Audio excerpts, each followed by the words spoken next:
So we're now streaming, I think. Just had a few problems with the new setup, so I will chop out that beginning bit. Let me know if you're seeing this okay.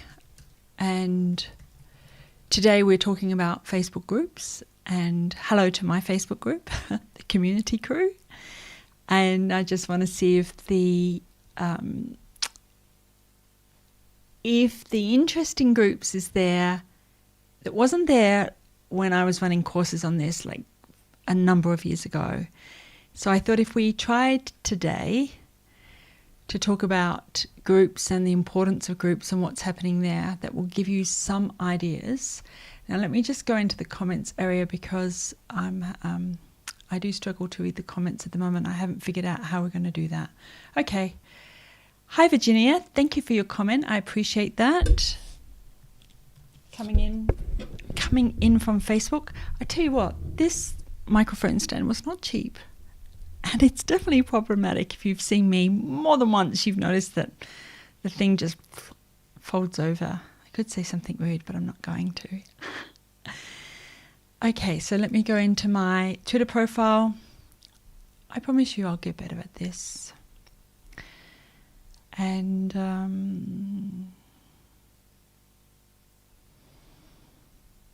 okay, so it is showing up as a Periscope video. And I can see it on Periscope, so that's good. LinkedIn, are you present and accounted for? Let me know.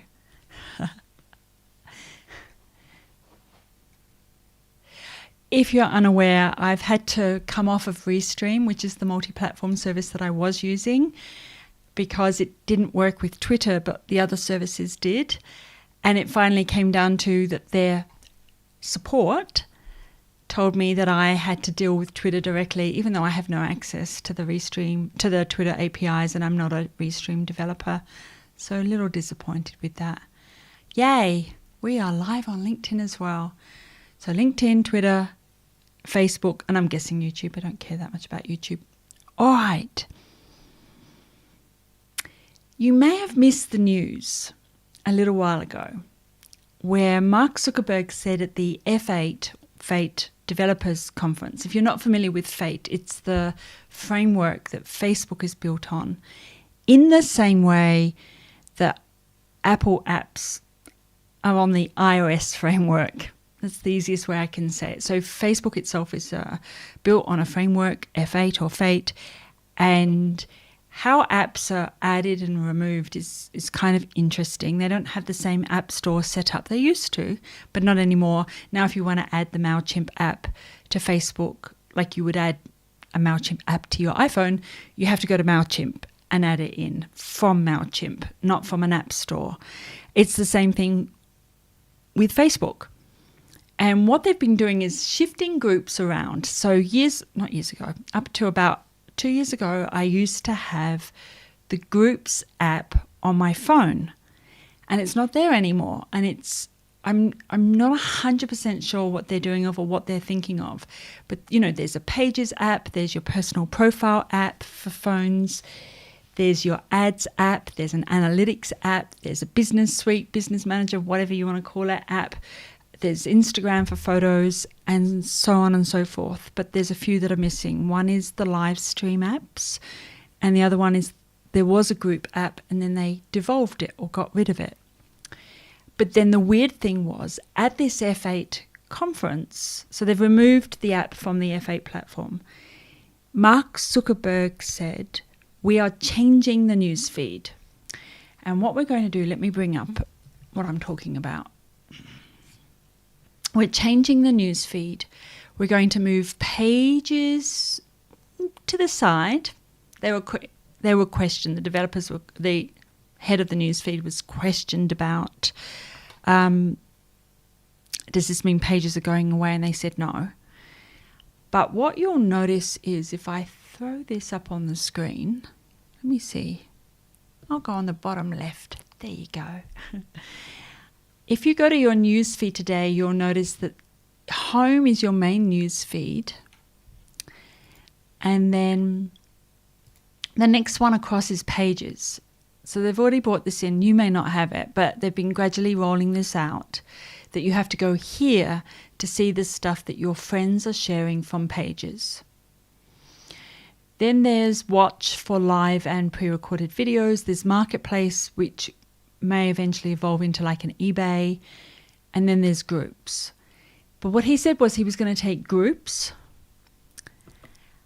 and put it in the main news feed and make that dominant, which it kind of already is, but whatever. But slightly differently, and I'll talk about that shortly. He was moving local events and local news into the main news feed. And interestingly enough, instant messaging. They bought WhatsApp. So I think the idea was that you wouldn't have to go to a notifications button to review messages from your friends and family, but it would be in your main news feed. I think there'll be a few people freaking out when that comes up. I don't know. We'll see, shall we? So at the moment, I'm still seeing stuff from friends and family. So there's me camping last night. If you missed it, it was the full moon eclipse. And then if I go to Pages, we'll see a lot of stuff to do with Pages. It's over here. We can go in and we'll start to see news feeds here of Pages and things like that. So it's gradually being implemented. Within Groups, though, groups are changing. There's going to be local area groups, not the formal ones like today, which are, somebody creates that group. It's going to be what we call a PUG, a pickup group. And a pickup group is where you're automatically put in the group because you've shown an interest in horses. You're in the horses topic group because you've shown an interest in the suburb where you live. You're automatically put in that group. I personally don't think it's going to work well. Maybe they're pulling back on it. I've never seen the PUG structure in online communities work well because the only thing we have in common is that we're physically approximate. And I know that suburbs carry a psychographic. The North Shore of Sydney is different than the Western suburbs, which is different than rural Australia and things like that. So definitely there are psychographics around particular areas. You don't need to see me in my silly hat. But PUGs in general, that's the only thing you have in common. Okay, you and I like horses, but I consider you a Nazi. I don't, but that's how it could be. Or, I don't know, you've got kids, I'm partying, you're extremely conservative Christian and I'm a flamboyant gay or something like that. So these value-based structures, very rarely do PUGs work because of that, of the way that people come together and their approaches to life are quite different. It is different when people nominate to join a group. They work out very quickly if they want to stay in that group or not. So let's go on to groups. I needed to say that because some people, I don't want to run a group, I'm not interested in groups or something like that. And I'm like, well, you might find that as pages diminish, groups will work better for you. So this is my training group. Go to this one, I think. And I just want to point out, my training group is the same as my training page in the sense of that it's a play area. It's not for reals.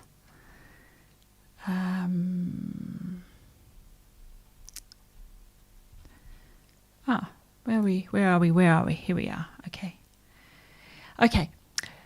So I just thought I saw a message come in and I wanted to make sure that I am responding to people in a timely fashion, okay? Okay, so we'll go to the group. So a couple of the tips that I want to give here. One is groups don't work if your content calendar has been a diet of competitions to gain attention. Oh, please pay attention to us. Oh, you're not paying attention to us. Here's a giveaway. Oh, look, they're paying attention to us. And that's a classic social media manager, organizational response to engagement what you want to do with a group is be extremely targeted. You don't want a group with 50 million members in it. And you want to have a purpose or a goal. And there can be different kinds of purposes and goals. So if you haven't seen groups before, let me get out of the way. On the left-hand side, you've got your admin tools. So this is like your page management tools. You can schedule posts. You've got an activity log. You can set up your group rules. You can look at any questions. Oh, no, that's the one. That's where I ask people how they heard about the group. So they give me the information here. I actually set it up so it goes into, it uses Pabbly to do an if this then that and pass it through to a spreadsheet. Gee, I need to check and make sure that's still working. I haven't seen updates for a while, but there you go. I can see the member requests. If a member reports spam content, it'll come in here. You can see your analytics and growth. This is the insights section. What else do we have here? Mentorship and guides, and I'll explain why I've got mentorship and guides in a moment. And then if we go to, and then I can go to other groups down here as well, which I've got lots and lots and lots and lots of, so I don't want to go into those right now. We'll just stay right here. If I go back to the home section, I need to warn you that there is a kind of a tricky thing as well, which is that you can, you can go to the About section and you can edit in this section. And you can also see other menus and other sections which may not be showing up over here depending on whether you've enabled them or not. So the first thing that I would suggest as a tip is to get used to this side, because you're in a sense running a peer-to-peer channel as opposed to your Facebook business page, which is B2C. Occasionally you can get community engagement on a business page, but it's harder and you're fighting an algorithm, and it's also tougher for people to talk backwards and forwards to each other. They can if you organize hashtags on a business page, and they can if they respond directly to a specific question, but 2 minutes later somebody else is asking the same question. It just is what it is. So what did I want to show you here? Okay, let's go into settings. I want to show you a couple of tips here. So under privacy, you can run a private group. Once you've made it private, you can't change it because people were under the impression it was going to be private. And then if you suddenly make it public, the things they've been saying privately will come up here. I make my group visible so that people can find it and request to join, and then they have to answer questions. I noticed a lot of groups lately haven't set up what Facebook calls the vanity URL.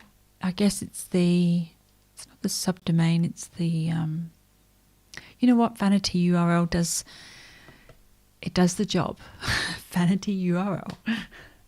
So mine is facebook.com/groups/community crew, just to make it easy for people to get to. Also, if they start to type community crew and they're already a member, it will come up for them in their groups area. You can pick colors, you can set up. Now, badges, I talked last week about gamification. So we have new member, and you can actually put in the rules that people have to be nice to the new members and don't assume that they know things. Like, oh, somebody answered that question 3 weeks ago. I'm like, don't do that. They're a new member. You can see they're a new member. Rising star is for new members who've made engaging posts. There's a lot of people come into a group, out of all the groups, hundreds I've seen. And I call them the one-hit wonders. They come in, they hit their question, and they're out. And they don't give to the group. They just ask. They take. They come in. How do I fix this? Why is this happening? This is stupid. And then they're gone. And we don't want that. We want to encourage people to make engaging posts. Visual storyteller for people who share images and videos. Conversation starter. There's quite a few different ones that you can add and subtract from different times. What have I seen recently? The one where the one where you've had the most popular comments. Can you remember what that one's called? I don't remember. We'll see. Okay. Now, next tip, group type. What I've done with my group type is I've called it social learning. Organize with a Z, because everybody's American, posts into a guide or series of guides that members can see. This recently was called units and lectures, which I personally prefer, but I understand why they're doing guides, because if you're a company and you're offering guides on how to use products, then maybe it genuinely is guides. So let's have a look at the guides section and you can see what I'm talking about. When you go to guides, I've said click guides menu, and this is pinned to the top of the main news feed as well, so people know that it's here. Click the guides menu for social media training and social media news. Choose from the left-hand side. So we go to guides, and then, I think because I'm the admin, I'm either not seeing the left-hand side because I'm an admin, or because they did used to be on the left-hand side and I don't know that they are anymore. This is the thing, you got to keep up to date with everything. But anyway, so guide number 1 is social media news for Australia. I wonder if I can see this as a... No, okay. I thought I might be able to see it as a student or as a member. So social media news, every time I do the social media news, I pop it in here. Which reminds me, I need to add Mondays in. Edu Social, I've got a whole bunch of them, but I didn't put them in the group yet, so I've got to put them in the group. A little course on Facebook retargeting pixels. And what you should be able to see here, let me make it bigger for those of you that are still on your phone hoping to see things, is that you can do a text. Your guide can have a text post or text article, whatever you want to call it. Text lecture. It can have a slide or images. You can upload a PDF for people to access, and you can upload a video. So I did these just as an example for when I'm teaching this. They're pretty old though. I think pixel retargeting's changed. 3 years ago. There you go. So like I said, it's a training one. These ones are more modern. So you're not limited to, I guess, the normal kind of posting you do on a business page. So this is what I'm going to recommend. If you've got a content calendar for your Facebook business page, I want you to up that to an EPG, an electronic programming guide, which is more involved than a content calendar, which I know you're not interested in doing, but we're going to talk about it anyway. An EPG means you're committing to having a town hall or an AMA, Ask Me Anything, on Wednesday lunchtimes. You're committing to putting up jobs in the job section of the guide on Monday mornings. You're committed to putting up the jokes or the funnies, maybe not in a guide, but on Friday afternoons, and you have specific times where you're choosing which content's going to go up when, so that it's like if you turn on the evening news at 6 o'clock in the evening and the news isn't on the telly or the radio, I guarantee you your first thought is the zombies must be here and have eaten the newsreaders. That's your first thought, right? And then the second thought is probably the cricket's on. Because often in Australia, business news and world news and political news and all the unimportant stuff gets pushed to the side for the cricket and football. And as you can tell, not a fabulous fan of sports. So yes, think about, if you're not going to do an educational group, you need to have a strong idea about what the value is to the community. Why would they join the group? Why would they join your group and not somebody else's? What is it that they get from each other and from you that helps? So I'm doing I'm going to take a break from the public lives that I've been doing, and I'm moving them into the community crew so that they're a value add for the members of my group. And don't worry, I'll still be posting up videos, but they won't be live. They'll be something I can pre-record, cut, edit, and throw up quickly, hopefully quickly. And then that way I'm not committing to the lives on Mondays and Thursdays, particularly now that I've got Thursday and Friday lectures coming up, so I can't do Thursday and Fridays anyway. So I'm going to do some lives on my group, and I want to make sure that the group knows that they're coming on particular days at particular times. One way to do that is to, in your cover photo, put a little block up here and change this from time to time. Changing these are really important on Facebook pages, less so in groups. So changing the header image and the header video on pages, well, if you don't, you're losing out on the SEO and the FBO, Facebook optimization of the news feed. Groups, a little less so, but I would like to maybe have a little message block here somewhere where I can put up the message for the week, the goal for the week. Maybe I'm going to set homework for the group, and then they can all check in with each other and help each other and things like that.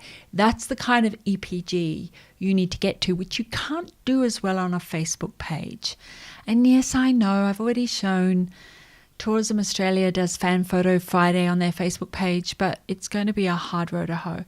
I just want to go to... Okay, so we've got that. So we've got home. So I'm going to have to drop this down because I can't see everything I need to see. There we go.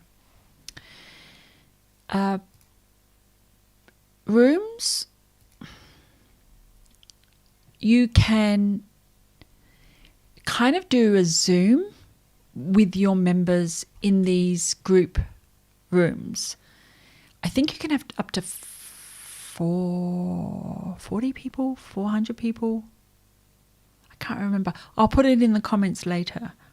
I know it was limited because we looked at doing one for 1,000. You couldn't do 1,000.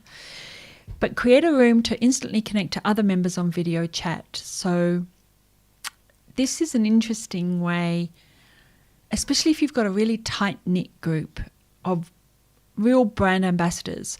Maybe you're running your group for influencers, or maybe your group is for people who are already clients. You're going to use your page for lead generation, and then your group is somewhere for you to keep your brand ambassadors and your influencers and your core clientele, rocking and rolling. And this works interestingly very well. It's different than a pug. So with a pickup group, you've got one thing in common and that's it. With this kind of group, if you're very specific, they'll like each other. So for instance, my group is mostly social media managers, and some of them are with corporates and some of them with government, but some of them are with small business.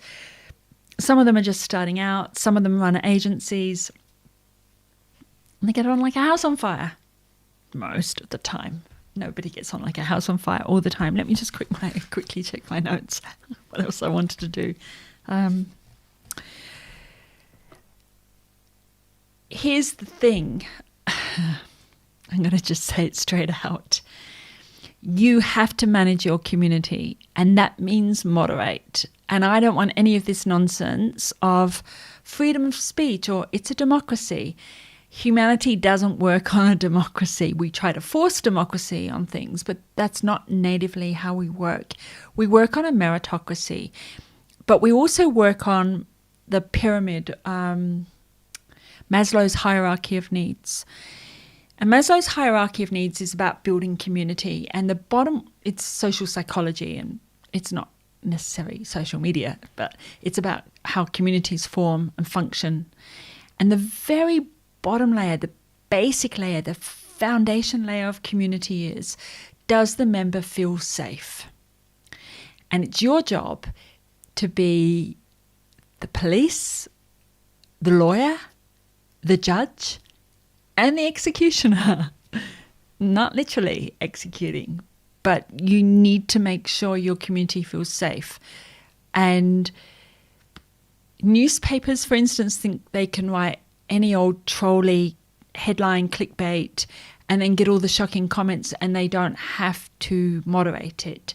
Politicians think that they can go to town on the opposition. You know, it's the biggest trolls on the planet are politicians and journalists. And that when they get comments back, oh, well, we don't have to moderate it. And I'm telling you now, you do. You have to keep everybody safe, and you have to make the new members, if you're looking at the life cycle of membership, you have to make the new members feel that this is a safe place for them to then progress through the whole life cycle through to the elder status, the, kind of been there for a while status. So rooms are where they can get together and have video chat. So I've got a question for you. What kind of rooms do you run in your group if you have one? And if you don't yet run rooms in your group or don't have a group, what would you set up? What kind of groups would there be? I tend to think one that's mandatory, doesn't matter if it's a forum or what it is something that I would call off topic, so that the people in another room can say, we don't want to talk about football, go into the off topic room. Of course, unless the group's about football, in which case talking about cooking means go to the off topic room. So always have an off topic one. Topics is kind of like hashtags, where you can set up the group topics. I'm not sure why that one's there. I think that one comes as a standard one. Unpinned topic. Yeah, that's better. And then, oops. I don't know. Maybe that's why it's still there. It's because I never deleted it and now it's a problem. Facebook, get your act together. Seriously. I've heard of lots of problems around topics and hashtags, but hey ho. The next person who tells me Facebook doesn't use hashtags, they have a whole course on how to use hashtags on Facebook. They have a whole, I think it's blueprint, educational material thing for journalists on the importance of hashtags on Facebook. And then they use hashtags in groups to collect communities of interest, because that's what a hashtag is. It's an online community around specific topics. So we've got Australia, we've got EduSocial, blogs, velocity, whatever I've hashtagged it as. It's coming in here. I'm just wondering, actually, if I know more. Let me go to that one. High topic. Yeah, so it's only that first one, the well-being one, that's an issue. And I think it's been there for years, to be honest. I think that I don't think I created it. I think it was the default one that came with the group.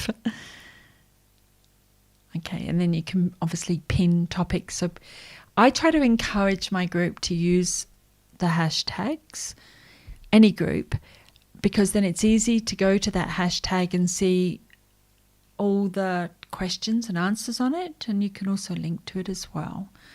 So if I go to the hashtag for social media, I can take this GID link, copy it, and then paste it in the group and ask people, have they looked through this thread to see if there's any information on there that helps them. So that is definitely another one, is to look at the rooms and to use the rooms and then to use the topics. So topics are collating and curating posts around a specific topic, and then rooms are where people can go in and chat on specific topics. Then you've got events, media, and files. The announcement feature is pretty good, and they tend to be bookmarked, so you can go to them later on and look through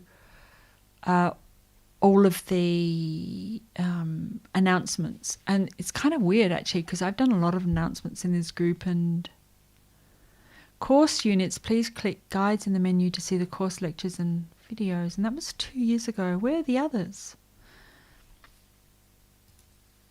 Facebook. Request or offer help. Oh, no, on this one. I don't know about this one. It depends on your group, how large it is and who's in the group. So I've turned on the post type offering help and requesting help. So a peer-to-peer marketplace. I have a need for this is on one side. I can offer this is on the other side. So what a peer-to-peer marketplace does is it allows people to connect. Like a dating site, I guess. I don't know. And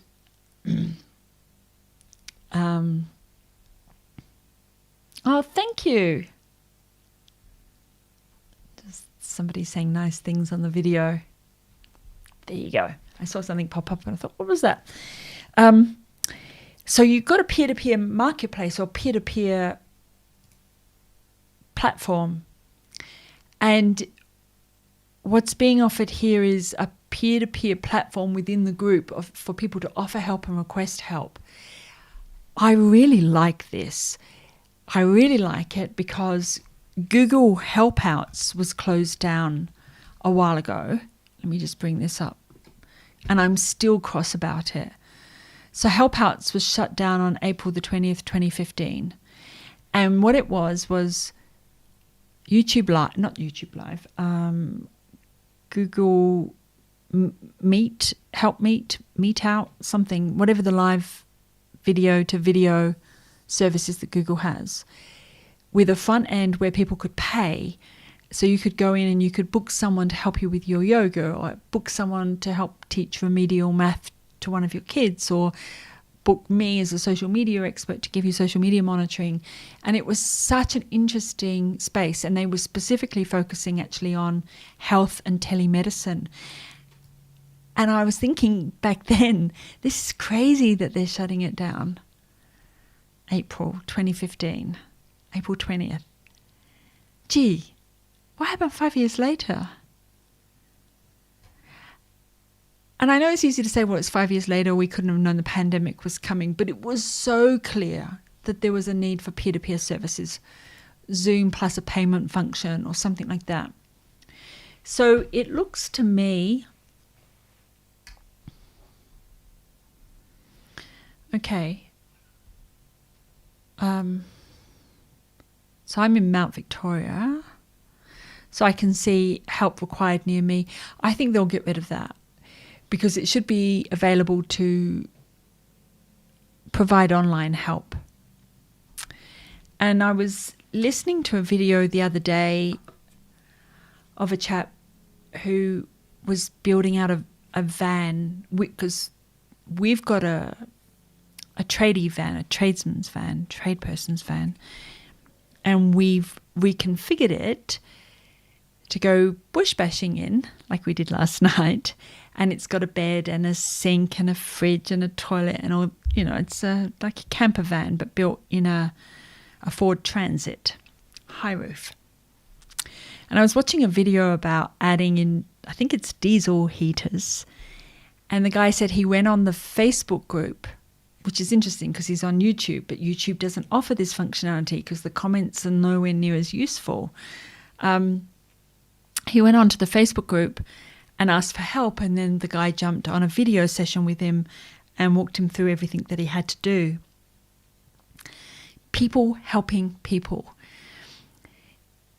There's a lot to dislike about Facebook, and they have massive branding issues, and they don't know how to tell their stories. They do. They've even got a section called Facebook Stories, which was the original Facebook Stories, where they were talking about somebody who found their long lost sister on Facebook, or somebody who was terminally ill and got blah, blah, blah from the community. But people will help people if they have the tools and the predilection for doing so. People who don't like people tend not to be in social media groups. What can I say? They avoid them. Like, they've got better things to do with their time than natter with people. People who like nattering will come into the groups. So I definitely think the ability to offer mentorship where people are asking for a mentor. And I'm actually very, very tempted to make this work. I get a lot of requests from people asking if I will mentor them, and I can't mentor all of them. Barely mentor myself. But I could see if there's anybody else in the group that wants to help out, and then we'll share the mentoring between us. This isn't the mentoring where people come to my Blue Mountains mentoring suite and I do bring their laptop with them and I do stuff with them. This is just like ad hoc mentoring. What else did I want to show you?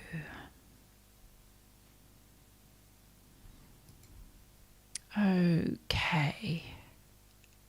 Right. So the next tip that I would give,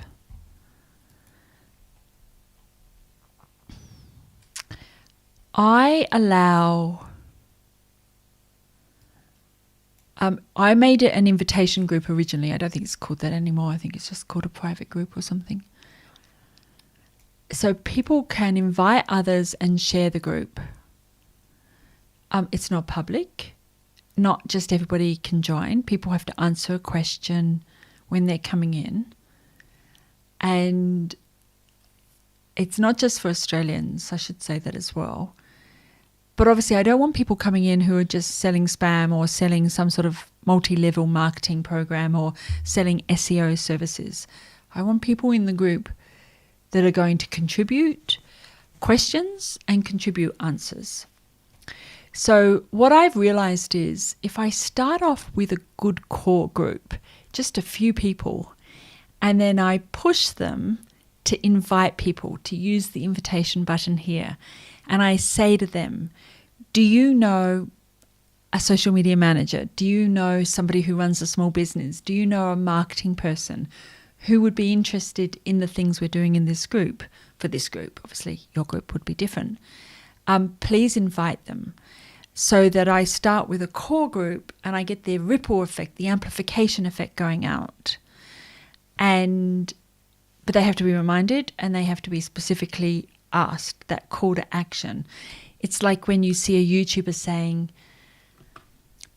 please subscribe to my channel, and if you like this video, give it the thumbs up and don't forget to hit the notification button. I actually don't tend to do that with any of my videos.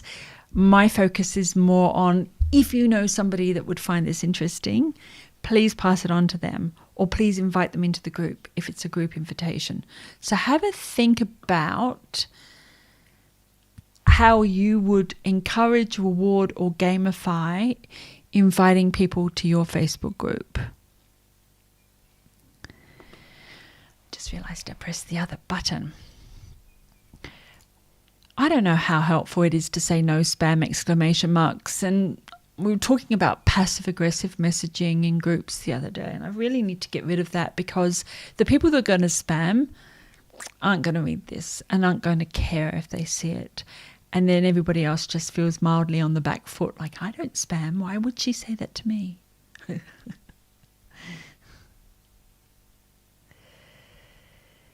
Oh, I get a lot of questions from people asking me how to contact Facebook. So I put it in the about box, the telephone numbers and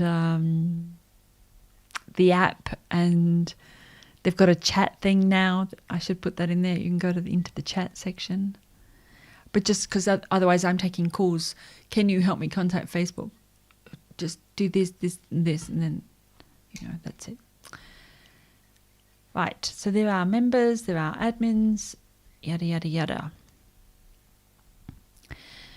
When we come to posting, so this is telling us what's popular in the group. I can post to the room. and I can give it a name and a start time. And this is something like Clubhouse. Let me just make myself, I know what I'll do. I'll go over here. That will be easier. This is something like, I guess, Clubhouse, if you like. So you can give it a name and a start time. What else is different between pages and groups? Host a Q&A. Hi, I'm asking questions. Ask me about what social media tools you use, or what football club you support, or whatever it is that you need to do an ad hoc survey on. Most of these, I think, there's a whole bunch of stuff around raising money that goes with groups, but I don't want to get into that. I might do a whole special video on groups for nonprofits. I've worked with a couple of very large global nonprofits with groups, so we can talk about some of our experiences there. Got polls. I think almost everything else is the same. Add a file, create a document, so you can put them in your guides, okay? Your PDF goes up here and you can create one here. Okay. So the next question is, how often should you be posting? And this is the perennial question. One is go into your insights, see what you're seeing in your insights, check your insights for your page, and check your insights for your group. If it depends on how people are using your services. If they're coming into the group to quickly ask a question, think about any local geo-fenced groups you belong to. You know, the Sydney CBD Facebook group, or the Wollongong Facebook group, or whatever it's called. And think about the type of posts that go in there. Some of them are rants, lots of them are rants. Some of them are real quick, like, quickly, can someone tell me a restaurant that's open on Sunday nights? You know, that kind of thing. So it kind of depends on the kind of engagement you're getting in the group. So I would suggest that you think about how many people are in the group, and then have an exponential for that for posting, being really clever with your posting to get engagement. And I'll just explain why and how the algorithm works. Not seeing this in relation to groups, but I can't imagine it would be different than personal profiles, events, or pages, which it definitely does work for. With an engagement post, which is different than a content post and different than a promotions post, you're posting purely for engagement. So it could be a poll, or it could be one of those question posts I just showed you. It's a very specific question. You're asking them. You're not necessarily putting context around it, although you could. But it could be, what's your favorite third-party scheduling app for Instagram, or for me? Or who do you think is going to win the football grand final? It's a purely engagement post. It's not any promotion or content around it. The challenge is you need to do those so that people keep seeing stuff in the feed. But if you post too much, and this is the opposite of pages, because pages are one-to-many, this is a many-to-many. If you post too much, everybody goes into passive mode and are waiting for you to post. One of the reasons I'm pulling back on posting twice a week is because I'm pumping out 2 hours of content a week, and that was fine for that first body of knowledge. And now we're going to get into the stage where we are going to move more into a peer-to-peer. And if there is no peer-to-peer, then you probably, or I haven't sorted out the right audience, the right topic, the right context, the right timing, or something like that. So I will need to work on those things, and I won't have them straight away. If you go into your insights and analytics, you'll be able to see what time people are on social media, and it depends on your audience. So let me just go into my insights. I think it's in post. I'm using the page one because the page and my group are similar audiences. And what we can see is when your fans are online. So this is under posts. Now this is on Pacific time, so you're going to have to muck around a bit. I know everything's on Pacific time except when it's not, and then it's on Sydney time or it's on your customers' time. So if you've got customers in India, it's on their time, and then if they're in Perth, it's on their time. So I can move through the days of the week and see the variation and the variables. It says it's quiet at 9 a.m, but 9 a.m. must be middle of the night here in Australia. And there's a few things here. One is both my page and my group are predominantly Australians, so I'm expecting the times to go up and down. Some groups are up in the middle of the night. If you've got new mums, they're up in the middle of the night checking Facebook while they're waiting for their baby to go back to sleep. If you've got shift workers, nurses on night shift, they have, I think, their lunch at 3, quarter past 3, something like that. I can't remember. But in the morning, so that's their lunch time. So they're on Facebook and social media then. And with, with teenagers and youth, and they tend not to be on at 6 in the morning because they're just getting home from partying. And if they're on at 6 o'clock in the morning, they're checking the photos from the place they've just come from. Older people, Sundays afternoons are pretty popular for social media, and they tend to be up early and bed early. So knowing all of that, when you're scheduling your posts on your page or in your group, it's probably a good idea. And remember, that one was in Pacific time, so you'd have to adapt. Check your insights on both your group and your page. See when your fans are online, not necessarily on your page or your group, just when are they on in general. And then consider whether you're going to be swimming with the tide or against it. And what I mean by that is there are certain times that are really popular for your competitors to be posting, which is probably the time that you want to post as well. So you're fighting against them to be in those 10 posts that are going to go in the news feed at that moment. The flip side of that, of course, is that if you post at the wrong time, you could be reaching 200 people, whereas if you'd posted 2 hours later, you would have reached 900 people, or have the opportunity to reach 900 people, I should say. Depends on how the algorithm is loving you up at the moment. So you've got to look at the data sets and sort of try and manage those. In general,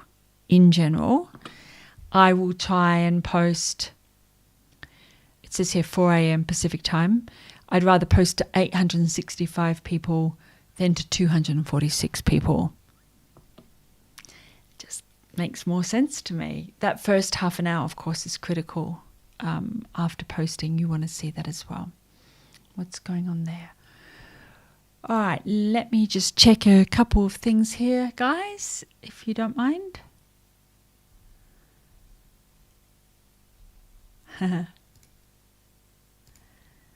Yeah.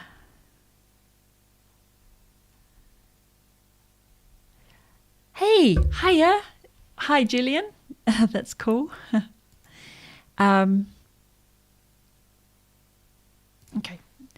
If I don't keep an eye on these things, sometimes there was a session where people were getting into a fight and I didn't know, and I had to go on and tell them off. They were only mucking around, but still so naughty, so very naughty.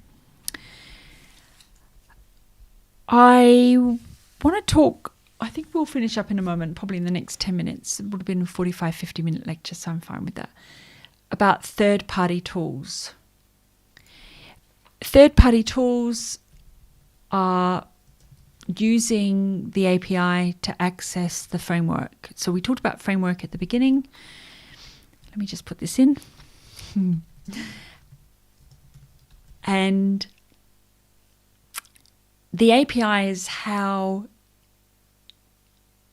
platforms open up the get pull connectivity. So I want you to get this on Facebook and show it on Hootsuite, or I want to put it on Hootsuite and push it to Facebook. So the transport between those two is kind of important.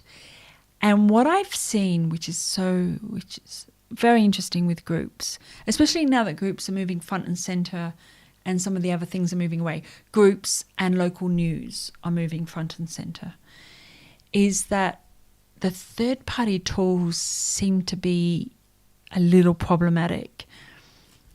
If you haven't used a third-party tool to post to groups, you may not know what I'm talking about. But for instance, even this live into groups, the live into a group gets treated differently than a live to YouTube live, to a Facebook business page, to a Facebook profile, to a LinkedIn profile, to a LinkedIn corporate page. The minute you try and do a live stream into a group, the third-party tools are given a different set of rules. That could be part of the changes that are coming in. And in 2019, Facebook made some really big changes, and they started blocking some third-party tools like Ecamm Live. This is not Ecamm Live. I'm currently using Switchboard Live today, but you'll suddenly find that tools kind of don't work, which is very annoying. So I did hint at this earlier and said we would come back to it, but I talked about adding Mailchimp to a Facebook business page. You can add apps to your Facebook group, and then you can use third-party apps, so it's still in the apps thing, outside of Facebook as well. All right, so what we have to do, I'll just bring this up for you to see. I need to go into the settings, and I'm not even 100% sure that I've seen this recently. Where am I? I'm here. So I'm in the settings, and somewhere here is the apps. Oh, there we go.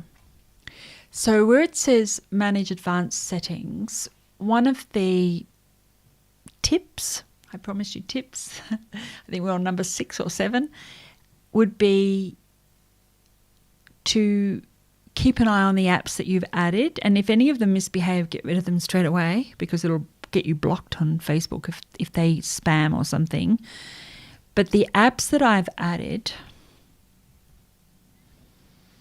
or that have access to my group, are Restream, OneStream and Switchboard Live, which are the 3 streaming services. So they need a special app. I don't know if you're aware of this, but the Facebook page didn't. I just had to take the API stream key and add them into these services, and it worked. The same with the personal profile. I think it's under the Facebook Studio. But this one, you need to add these apps in. And then Buffer and Hootsuite for scheduling and managing comments and whatever else you're using for. So this is a question I'm often asked is, can I add apps? Where do I manage my apps? You go into your group, into settings, and then into apps here. You can't add them in the way that you can with the Apple iPhone by going to the App Store and downloading the app, which we talked about, and that's on the iOS framework.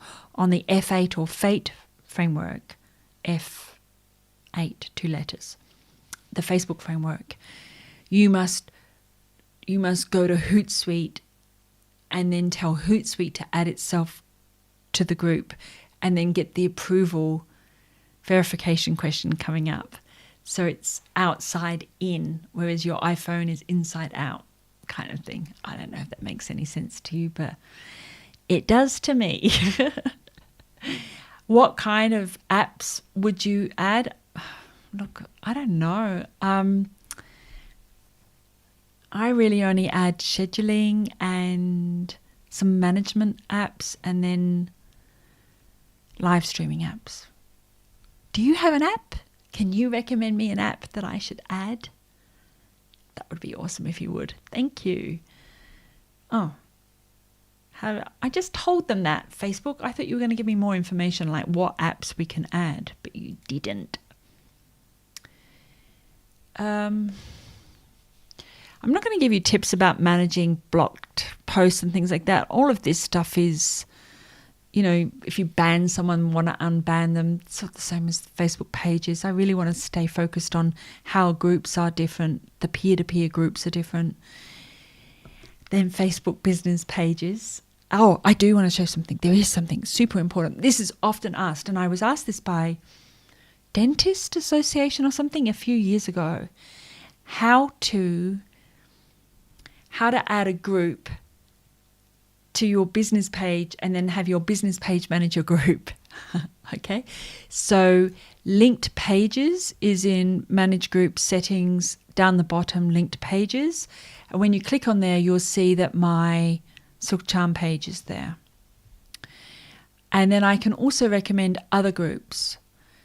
So if I wanted to run a group for my social media group for university students, and then social media group for corporate, and then social media group for government, I could put in the others as recommendations. So that if people leave corporate and go into the policy world, or they leave government and go into big business, corporate world, then there's a recommended group for them and they know they can shift across. I don't know. What else do you guys want to know? It's been 50 minutes, so let me just bring this up.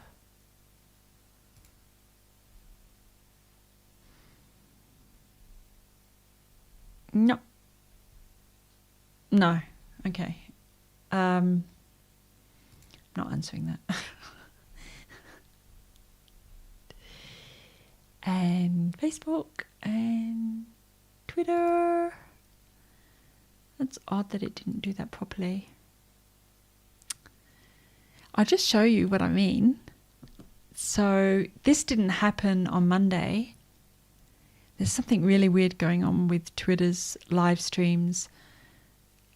I don't know if you know, but they were folding Periscope, and then now using the studio still worked. And I think it's because I'm still using the Periscope app in studio, and I have to shift across to the customer TMP, which is fine. I've tested both. They work, so that's okay.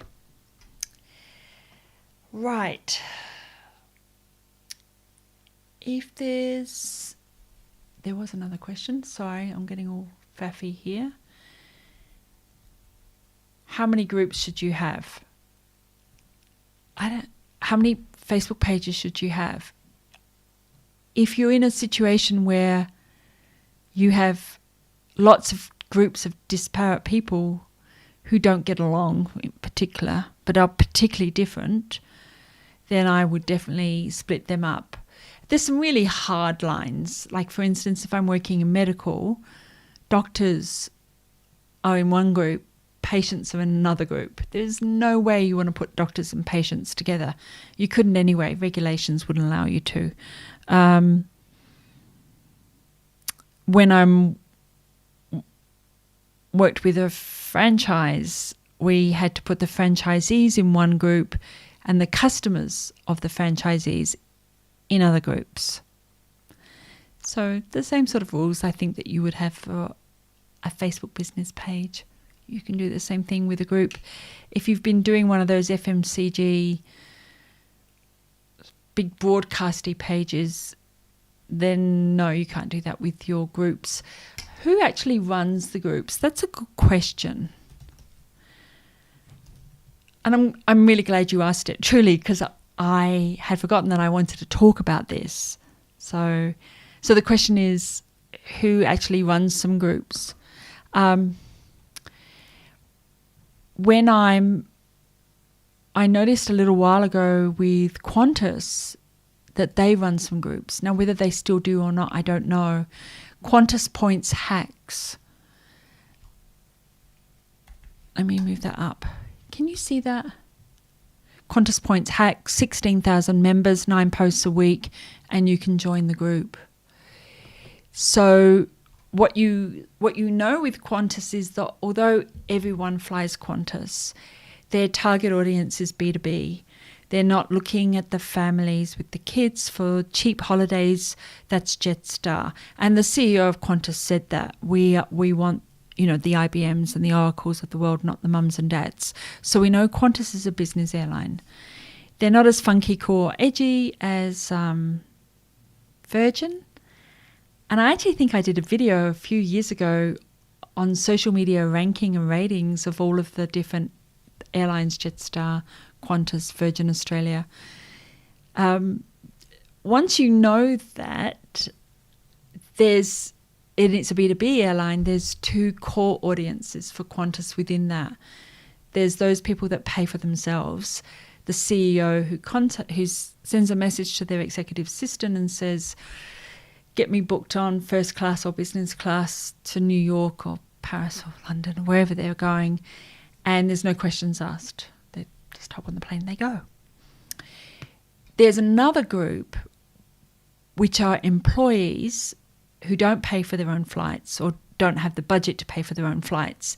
The company pays for them, and they usually give them the middle seat in the economy.